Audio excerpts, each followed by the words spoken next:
listening to the GM Shuffle with Michael Lombardi, presented by DraftKings and VSiN. Here is Femi Abebefe. Welcome to another edition of the GM Shuffle with Michael Lombardi, presented by DraftKings and VSiN. I'm your host, Femi Abebefe. As always, make sure to subscribe, rate, and review wherever you get your podcasts. Our producer, Elliot Bowman, with us on the ones and twos. Very happy, Elliot. His Purdue Boilermakers break through the glass in the Final Four for the first time since 1980. He's trying to play it cool a little bit here. I see him behind the He's playing it a little bit cool. But I mean, it's an exciting moment. We said he's got to book the trip, hoping he does that as they're playing in Glendale this upcoming Saturday. He told me he did. He told me he's got seats and everything because I called him. As soon as it was over, I said, "You need me to help you get some seats, you know?"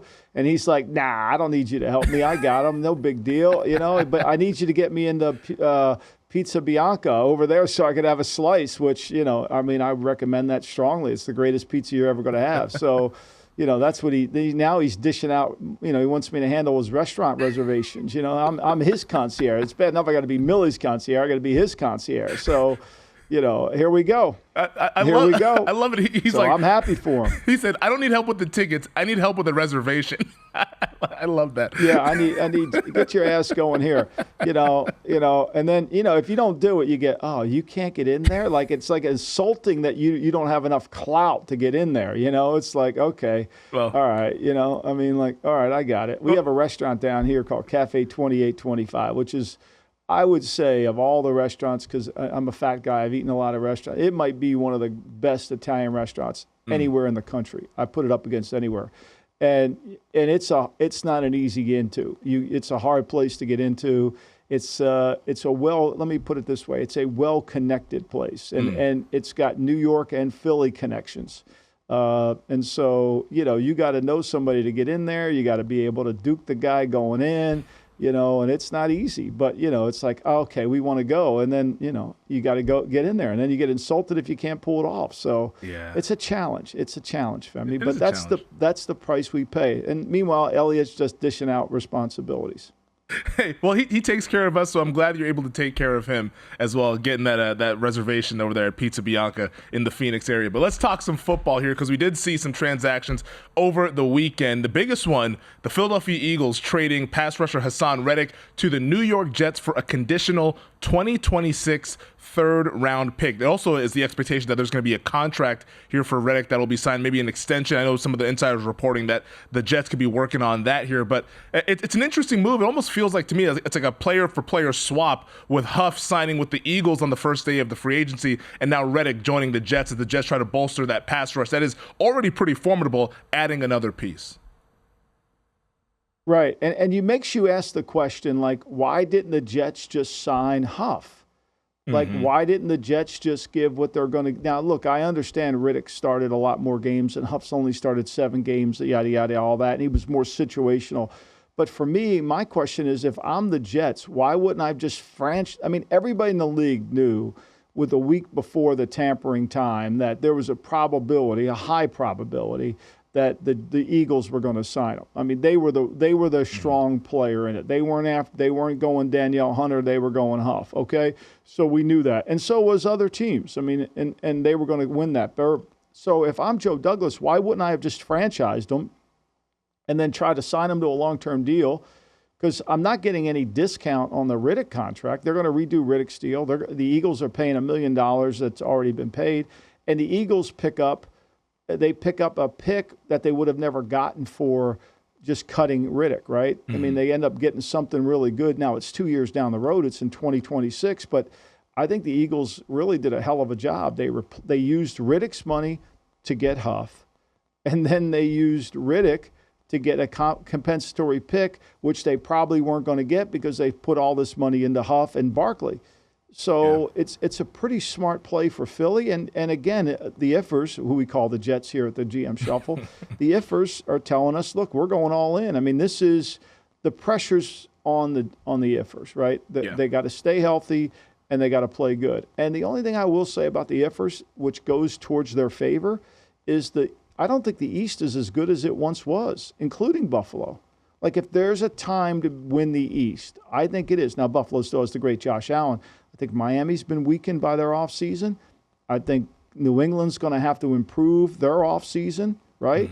And so those two teams, if you're the Jets, I think the door is open for them. I really do, if they can stay healthy. And that's a huge if.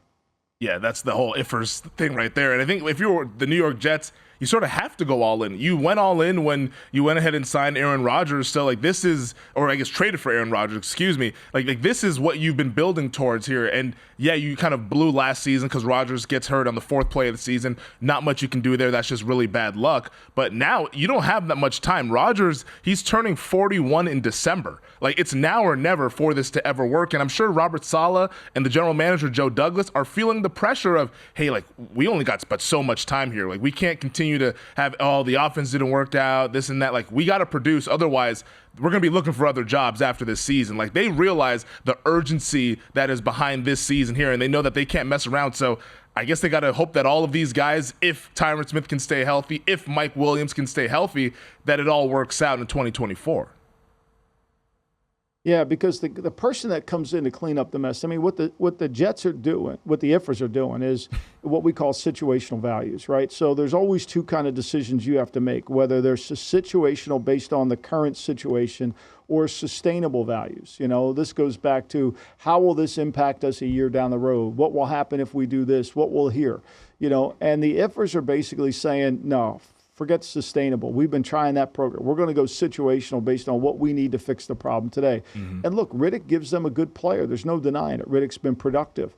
There's been, obviously, the Eagles didn't feel like he was measuring up to what they wanted. They felt their pass rush, having 60 sacks 2 years ago, 60 of their 70 coming from their front, has diminished, and Reddick wasn't the same guy, and they feel like Huff is an upgrade.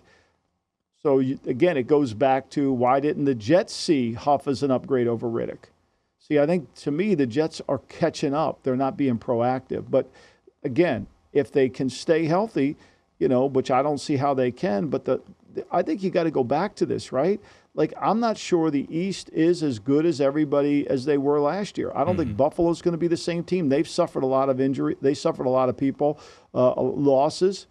You know, Miami, we still haven't seen the Tua contract, which is coming. We know it is, but they're still not the same team. Where are they going to be defensively? Anthony Weaver taking over as a defense coordinator with Joe Barry opens the door, and then New England. So if there ever was a perfect opportunity, here it is.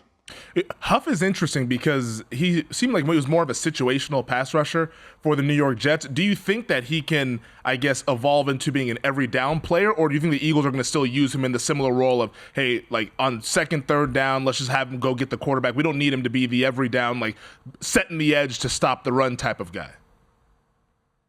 I think he's a little bit more than just an edge rusher. Like, I think Nolan Smith is an undersized edge rusher. I think Nolan Smith, if he has to play all the time, people are going to run the ball at him. I think Huff plays with one-step explosiveness, and I think he's going to be harder to block. I'm not saying they should play him 70 plays, but I think when the question really is against 11 personnel, can Huff hold out against weak side runs? Can he hold up against a tackle blocking him? And I think he'll be fine in their scheme. I think Vic's smart enough to know how to use him in that area, whereas I think Nolan Smith would have trouble if he was on the edge of a defense and there's an opportunity to run the ball right at him. I think that would be the difference. But I think I think Philly's improved themselves with their edge pressure. Now, they got to get those tackles to play better.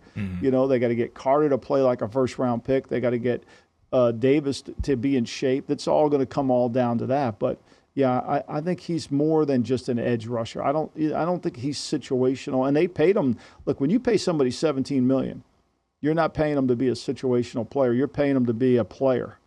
Yeah, and Bryce Huff, he turns 26 later this month, so he's still a player who could be ascending versus Haason Reddick, he turns 30 later on this season here. So maybe the Eagles felt that Reddick has sort of met the ceiling of his abilities and Huff continue to ascend, and that gives him a little bit of young legs on that pass rush department there. One of the reasons why the Jets, though, did this move to get Haason Reddick was because they missed out on Jadeveon Clowney, who ended up signing with the Carolina Panthers. Clowney signed 2 years, $20 million, max value of $24 million. We said on the podcast we thought Clowney was going to sign a little bit later on in the offseason once we kind of get past the OTAs, the mini camp, and all that stuff. But apparently Clowney liked this deal enough, and he gets to go close to home where he grew up in South Carolina, now in North Carolina with the Panthers. And the Panthers sort of, I guess, replaced Brian Burns, who they already traded to the New York Giants.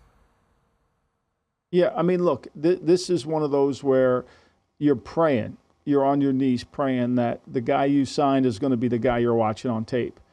And that's always a challenge because of, the age and the injury history with Clowney. But I've never been a true Clowney fan because of the injuries. But last year he was by far his best season. Now, they played from in front, right? Mm-hmm. They had a lead on teams. He could really go after the quarterback. He and Van Noy ended up with 19, almost 20 sacks between the two of them.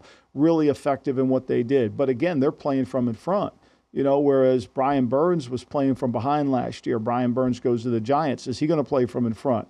It's all about, there's really only one guy that can rush the passer all the time that plays from behind, and that's TJ Watt, right? He does it as well as anybody. But this is going to be the key. Can he stay healthy? It's a risk for Carolina, but I think the money clearly was too great to pass up. He had to take it. It's close to home. I think he got a payday I don't think he was expecting the payday. I got to be honest with you, Femi. I think last year was his best year by far in his career. And at his age, at 30 years old, soon to be 31, I think you got to take the money. I mean, he played all 17 games. The last time he did that was 2017 when we had 16 games. That was the last time, and he got 9.5 sacks. And so he got 9.5 sacks this year. If he continues, it's a great deal. But again, Carolina's building something a little bit in sections here. We'll see what the long-term future holds. Do you like what they've done so far this? I know we're coming up against the break, but do you like overall? I know that they don't have the draft capital since they moved up for Bryce Young last year, but have you been at least pleased by the Panthers this offseason? Well, I mean, I think, look, a lot of it's going to come down to the quarterback, right? I think a lot of it comes down to the quarterback. Can he do what he needs to do in terms of can he operate with Dave Canales? I think, defensively, I thought they had suffered some losses defensively.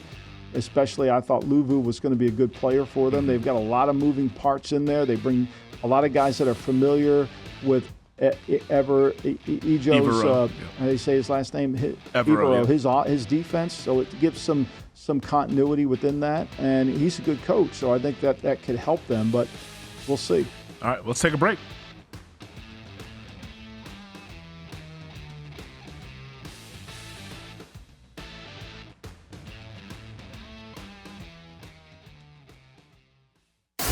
You're listening to the GM Shuffle with Michael Lombardi, presented by DraftKings and VSiN. Here is Femi Abebefe. All right, Cowboys quarterback Dak Prescott. It sounds like both Prescott and the Cowboys are comfortable going into the final year of this 4-year contract. Dak has the no trade clause and the no franchise tag clause, which means in 2025, he could be an unrestricted, or he will be an unrestricted free agent unless they come to some sort of an extension between now and next March. And I think from a team building standpoint, I think this is a really interesting conversation because for the Cowboys, they seem comfortable doing it. Dak seems comfortable betting on himself. He's done that in the past. Is this just they're going to eventually get something done, or could this actually be Cowboys, Dak Prescott heading towards a divorce similar to what we saw with the Vikings and Kirk Cousins? Well, I think the difference here is Kirk Cousins, the Vikings weren't players in that market, right? The Vikings were going to be a player, but they weren't going to be that player. And so that opened the door for Atlanta. Nobody really wants to change teams. No quarterback wants to change teams. Daniel Jones would not have changed teams. I mean, I know there was a fear by the Giant front office. Oh, we're going to lose him. Who was going to steal him, right? Who was going to steal him? Who's going to overpay Dak? Who's going to pay more for Dak than Jerry? And why would Dak leave? He's in a tax-free state. Is he going to go play for some other team, that's going to sign him? Jerry's got the control of it all, right? You go to California and play for, play at 13% tax rate, come to the Giants at the Jersey tax rate. I mean, Jerry's winning that one. So, I think what Jerry's saying is I'm not scared. He's a star quarterback on the Dallas Cowboys, and we've paid him a lot of money. Who's going to beat our offer? And if you beat our offer, what's the tax implication of it, right? What are you going to do? He knows where he is. He knows how he plays within the system. He had by far, and you can go through it all, he had by far his best season in terms of accuracy. I know this is not real understandable to most people because we lost Kellen Moore, and he was the greatest coach of any quarterback you could have. But in 22 with Kellen Moore, Dak was inaccurate 17.2%. He had bad throws 17.3% of the time. He also was on target 76.3% of the time. Last year, Dak only had bad throws 11.7% of the time. That's a significant decline. It's the best year he's ever had in his career. And he was on target 82.6%, which was the best of his career. So, like, if you're Jerry and you're 32 years old, because this is when this deal would come up, are you really want to leave? Are you really going to leave? I mean, is it you're going to chase every last dollar when this could happen? I think it's a no story. I really do. I think it's a no story. What the story is, to me, isn't that they're not going to sign him. The story is they're going to let him on their cap for $55 million. And they're going to really just work around the cap number between him and Lawrence. They take up $75 million of cap room this year. And then Lamb's on for $15 million. That's $90 million of the cap in 3 players. So they're becoming the Rams in a sense where they're going to be very top heavy. Can they win that way? I don't see it. See it. You know me, but the Rams did it. So everybody can cling to the Rams and say, this is kind of what we want to do and this is how it's all going to work out. I'm not sure that's always the case. I think every time we talk about those things and we get down into that area of where we're comparing things to something else, it never really comes out. Yeah, just because something is an exception doesn't mean it's the rule. Like, the Rams are probably the exception to what most teams want to do from a team-building standpoint here. And also, like, Dak Prescott, in my opinion, as a fan of the Dallas Cowboys, hasn't really shown that he is the type of quarterback that will elevate lesser talent around him if they have to go down this Rams path. Like, they need to build a good team around Dak Prescott for them to be good. And yeah, they've won a lot of regular season games, 12 wins in 3 straight seasons, but the postseason is where the Cowboys are judged. And this past year, I mean, we talked about this over the weekend, like, defensively is where they failed more so than anything. But still, like, there's still questions about Dak and some of those big moments. And I mean, he threw a pick 6 in the game as well, in the playoff game. That was sort of a backbreaker. Like, can you win with Dak Prescott making this kind of money? Jerry Jones seems to think so. As a fan, I don't think so. I'm hoping I'm wrong, but to me, if I was running the Cowboys, which I am not, I would go down the path that Minnesota did, honestly. I would go down that path and say, you know what, Dak, it's been a great 9 years. You've been a great model citizen here for the Dallas Cowboys, but we just got to part our separate ways and try something else, because what they're doing right now hasn't gotten them anywhere close to winning a Super Bowl. Well, maybe you're right. Maybe because of your love of Trey Lance, they may go down that road. God, I mean, remember, they got Trey Lance on the team. I could see you being in that room saying, look, let's go with Lance. Let's do it. It's funny, though. I think, to me, when people make these comparisons, and it's interesting because Daniel Kahneman, the man who wrote Thinking Fast and Smart, passed away last week. And that book's a wonderful book in terms of really the NFL draft. It's a book that's not about the NFL draft, but it applies to everything about the NFL draft. And Kahneman argues that we have 2 systems within our brain, the one that thinks fast, the one that thinks slow, where we operate intuitively and voluntarily and effortlessly, and then the other one that is more of a deliberate problem-solving, reasoning, kind of going through it all. Mm-hmm. And one of the biases he talks about, and he talks a lot of biases about this comparison, this representativeness, which is basically how we make an intuitive leap based on our judgments based on how similar things are to one another. And it happens all the time in the draft. You'll see it everywhere, right? Everybody's comparing this player to that player. Well, when you start doing that, you end up going down a road where you're basically ignoring some of the really important issues of the player. And I think when you look at the Cowboys trying to emulate what the Rams are doing, They don't have Aaron Donald at 3 technique. They have Mekhi Parsons, who's wonderful, but they don't have that. And I think to me, it's something you have to really take into consideration when you're evaluating players, evaluating teams. There's no 2 teams alike. There's no 2 players alike. Everything is independent of one another. I thought yesterday, it's funny, you and I did a show together, and we were talking about North Carolina State, right? And we had JVT on the show. And JVT was saying, the number for NC State, they were a 7-point dog to Duke, right? Yep. And JVT said it's a great value based on the numerical data that's been collected. But then I thought about what Aristotle said, right? Aristotle says you cannot compare things that have not stayed the same. Well, North Carolina State's not the same, right? They're not. Yeah. So to use any data on North Carolina State is only going to make you make a poor decision. So you have to throw out all the data. And it's the same thing when you're looking at these other teams. They're not the same. Aristotle's right. The only time you can use analytics is when things are not changing. And we live in a league, in a world where things change constantly. Yeah, I think that's really well put there. And it goes back to, as humans, we're pattern-seeking creatures. We want to connect the dots. We want to see, hey, this was like that, so then this needs to be like this. And that's football's way too, and life is way too dynamic to go ahead and do that. Everything is unique. I do think we'll see what happens with the Cowboys. Like you said, it's probably a non-story, but they're going to go ahead and carry this $55 million cap hit, which has not allowed them to help. Watch out for Trey Lance. Come on. Watch out for Trey Lance. Maybe Jerry loves Trey Lance, and this is what's involved. Who knows? Come on. You're going to start floating those stories around? All right, real quick here. Go ahead. They got him on the team. He was the 3rd pick overall in a draft. They got him for nothing. No, it was a 4th round pick. This whole notion, this applies, and we'll talk about this now. This applies to the draft. This whole notion that every new player in the draft class is better than any other player, right? Okay, Sam Howell gets traded for basically nothing. How much better is Bo Nix than Sam Howell? How much better is Michael Penix than Sam Howell?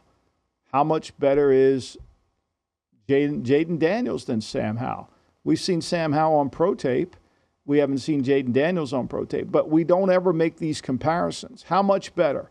Can you measure the better, right? Can you?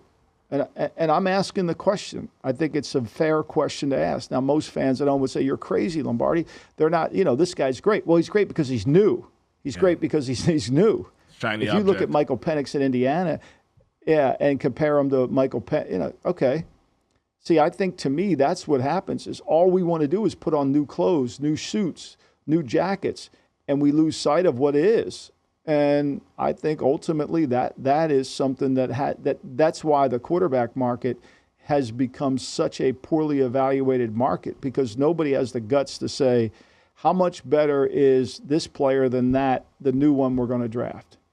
Yeah, and it feels like that's why we're getting all these quarterback classes where there's 4 or 5 guys drafted in the first round. And right now over at DraftKings, 4.5 is the total for quarterbacks to be selected in the first round. It's juiced heavily toward the over -200, meaning the expectation is that we're going to get probably 5 quarterbacks in the first round. Hey, we got 5 quarterbacks in 2021. Only one of them is on the team that drafted him. This thing is tough. All right, so really, what is DraftKings telling us there? DraftKings is saying to us, really simply, that do you believe Bo Nix or Michael Penix will be drafted in the first round? That's the question that DraftKings is presenting to you. Yep. You can say over 4. You can say, no, you've got to reduce draft picks to names. It's like this ridiculous notion, well, we gave up a 3rd for the guy. No, fill in who you actually gave up for the player. Fill in who you passed. What was the opportunity cost of trading that draft pick for that player? Nobody goes back and studies that, right?